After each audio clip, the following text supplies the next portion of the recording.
आज के समय में हम इंसान कितने आधुनिक हो चुके हैं। आज हमारे पास विज्ञान है जो हर सवालों का जवाब आसानी से दे देता है। एक बटन प्रेस करते ही दुनिया के किसी भी कोने में बैठे इंसान से कांटेक्ट कर सकते हैं। पृथ्वी जो हमारा घर है, जहां हम मनुष्यों ने कई बदलाव को देखा, जिसने अपने अंदर कई करोड़ जीवों को आश्रय दिया हुआ है। वैज्ञानिकों के अनुसार पृथ्वी में लगभग 88 लाख प्रजातियां मौजूद हैं, जिसमें से हम लोग 20% प्रजातियों को ही आज तक खोजा है। लेकिन आखिर ये सभी जीव अस्तित्व में कैसे आए? आखिर हम जिस पृथ्वी पर रहते हैं उसमें जीवन की शुरुआत कैसे हुई थी? इसे जानने के लिए हमें समय में 4.5 अरब साल पीछे जाना होगा, जब हमारी पृथ्वी का निर्माण शुरू ही हुआ था।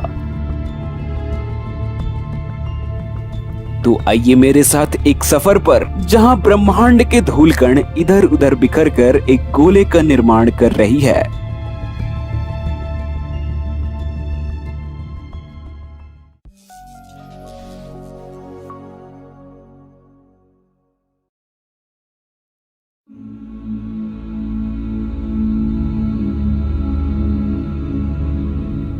आज से करीब 4.5 अरब साल पहले एक बहुत ही विशाल सा चट्टान का गोला किसी अनजान तारे का चक्कर लगा रहा था। इस विशाल गोले की सतह पिघले हुए लावे से बना हुआ था। इस वक्त उस गोले पर लगातार छोटे छोटे चट्टानों की बारिश हो रही थी। यह प्रोसेस काफी लंबे समय तक चलता गया और धीरे धीरे ये विशाल चट्टान का गोला एक ग्रह का रूप ले लिया। उस समय इस ग्रह में जीवन का नामो निशान तक नहीं था, लेकिन यही ग्रह हमारा पृथ्वी बनने वाला था। इसके साथ साथ इस ग्रह का एक उपग्रह भी बना, जिसको आज हम चंद्रमा के नाम से जानते हैं। इस समय पृथ्वी का तापमान बहुत अधिक था। इसका तापमान इतना अधिक था मानो ये ग्रह किसी नरक से कम नहीं था। काफी लंबे समय के बाद हमारे ग्रह का तापमान थोड़ा कम हुआ, लेकिन इतना भी नहीं कि कोई जीव इस ग्रह पर रह सके। चारों तरफ लावा की नदियां ठंडी होकर एक ठोस परत में तब्दील हो गई थी।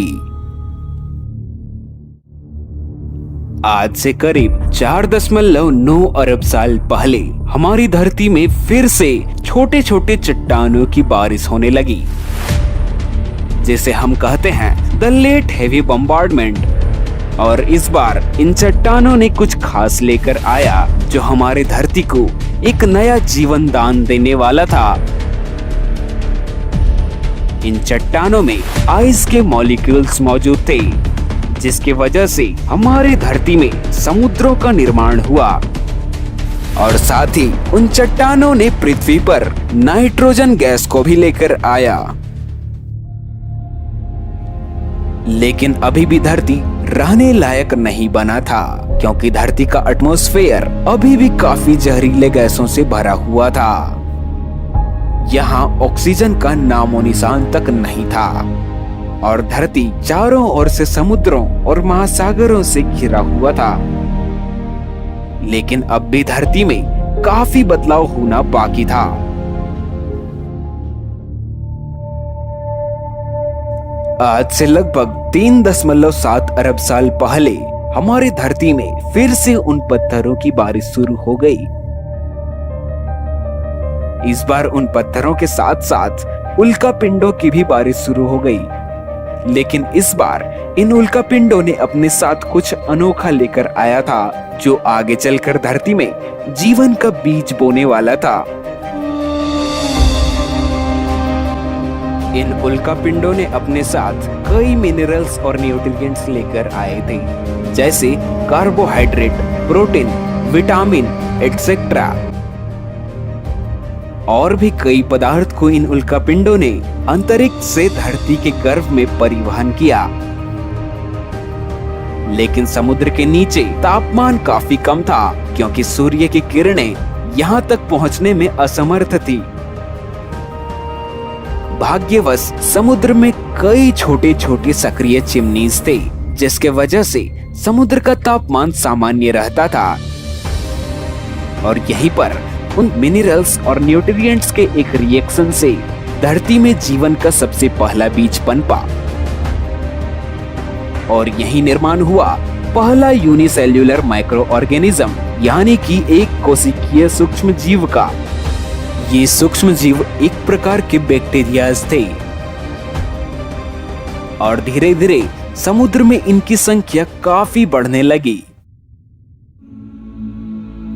आज से करीब 3.4 अरब साल पहले इन सूक्ष्म जीवों की संख्या इतना अधिक हो गया कि अब ये सूक्ष्म जीव ऐसे ऐसे बड़े बड़े चट्टान का रूप लेने लगे। ये चट्टान खुद में बैक्टीरियाज और सूक्ष्म जीवों का पूरा पूरा बस्ती बन चुका था। ये जीव सूरज की किरणों की मदद से अपना भोजन बनाता था और इस प्रोसेस को हम फोटोसिंथेसिस या प्रकाश संश्लेषण के नाम से जानते हैं। वो सूक्ष्म जीव एटमॉस्फेयर में मौजूद केमिकल्स और गैसेस से रिएक्शन करके ऑक्सीजन रिलीज करने लगे। धीरे धीरे पृथ्वी में ऑक्सीजन की मात्रा बढ़ने लगी, लेकिन पृथ्वी में अभी भी कोई एडवांस सिविलाइजेशन का जन्म नहीं हुआ था और ना ही इस पर बड़े बड़े द्वीप मौजूद थे। लेकिन पृथ्वी में कई सारे छोटे छोटे द्वीप थे जो चारों ओर से पानी से घिरे हुए थे। मगर आज से करीब 1.4 अरब साल पहले पृथ्वी के क्रस्ट में हलचल होने लगी, जिससे ये छोटे छोटे द्वीप आपस में जुड़कर एक बहुत ही बड़े कॉन्टिनेंट का निर्माण किया, जिसे हम रोडिनिया के नाम से जानते हैं। लेकिन अब समय के साथ पृथ्वी की रूपरेखा बदलने वाली थी, क्योंकि आज से करीब 70 करोड़ साल पहले पृथ्वी के क्रस्ट में फिर से हलचल मची। इस बार इस हलचल से पृथ्वी का भूभाग रोडिनिया 2 भागों में बंट गया और पृथ्वी के नीचे का लावा ज्वालामुखी विस्फोट के साथ बाहर आने लगा, जिससे एटमॉस्फेयर में कार्बन डाइऑक्साइड की मात्रा में भारी वृद्धि हुई और फिर से पृथ्वी का वायुमंडल जहरीले गैसों से भर गया। लगातार यहाँ एसिड रेन या अम्लीय वर्षा हो रही थी।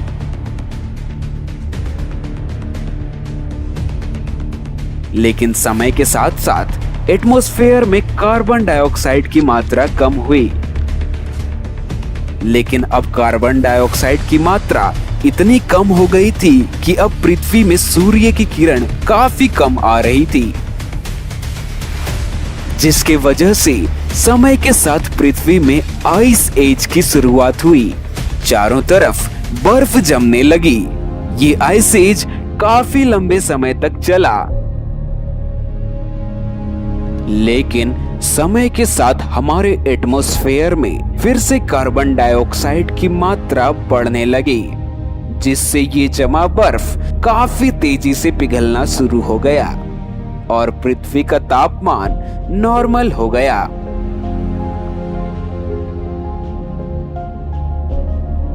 आज से करीब 50 करोड़ साल पहले अब हमारे पृथ्वी का सारा बर्फ पिघल चुका था, लेकिन उन सूक्ष्म जीवों का क्या हुआ?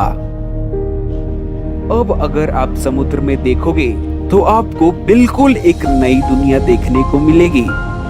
अब वो सूक्ष्म जीव कई दैत्याकार समुद्री जीवों में तब्दील हो चुके हैं। समुद्र के गहराइयों में कई नए नए जीवों का निर्माण हो चुका है।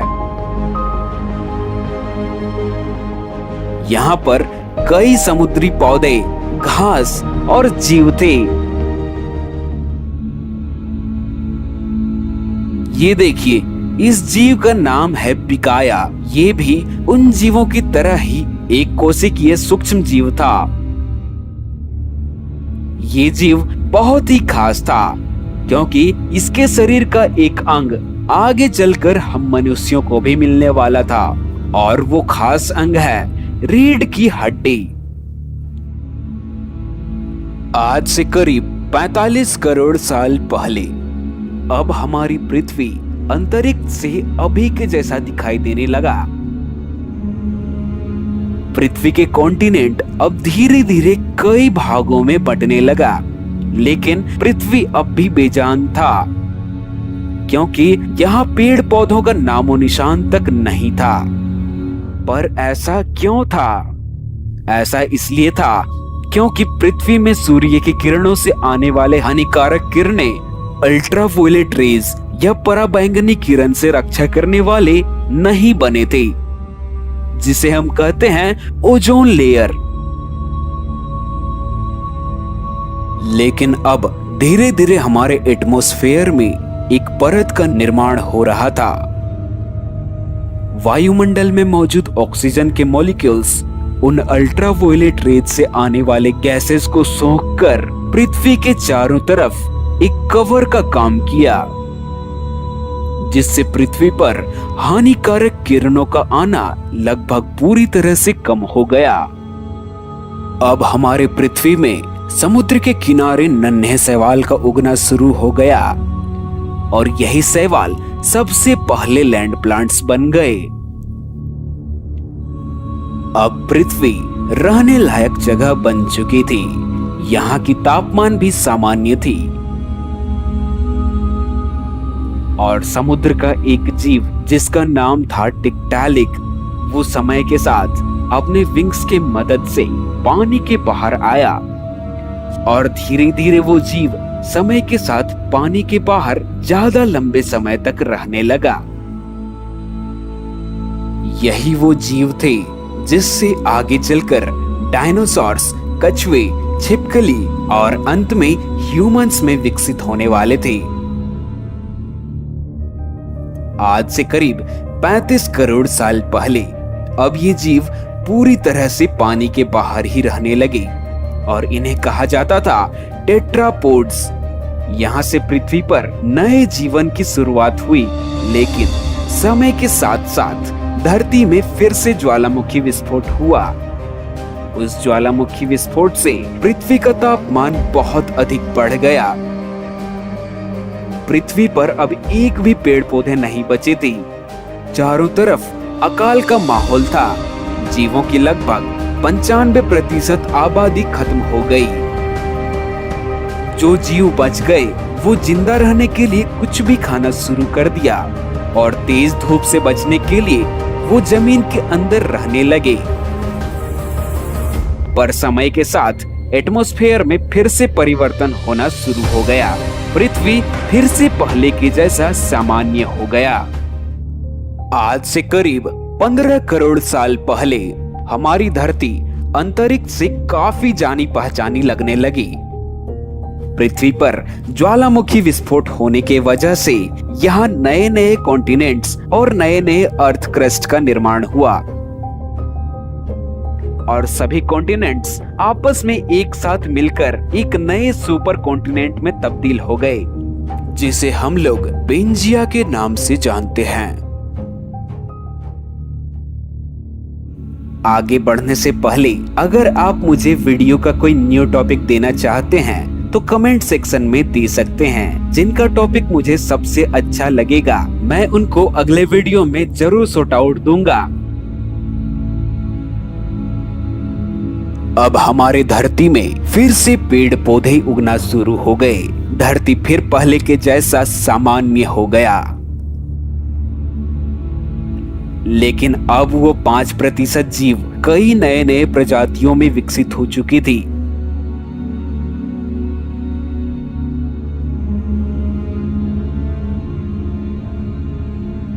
और यही शुरू हुआ धरती में जीवन की शुरुआत। आगे चलकर यही जीव धरती पर राज करने वाले थे